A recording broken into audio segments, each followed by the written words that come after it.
Assalamu alaikum. Hope all of you are doing well.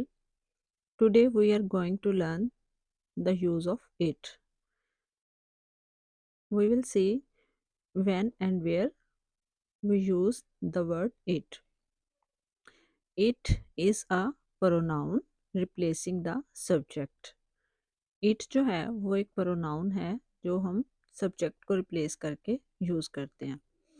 We commonly use the pronoun it as both a subject and an object.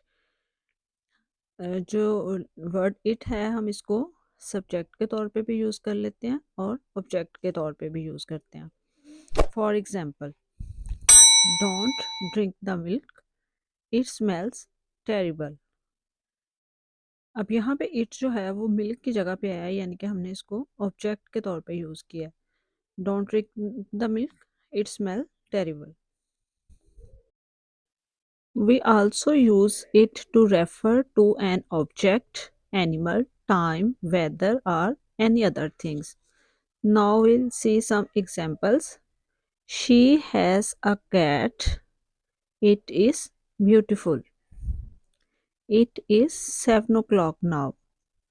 It's 10 miles from the city. It has been raining for 3 days. What a beautiful scene it is. Hope you get it, guys. Thanks for watching.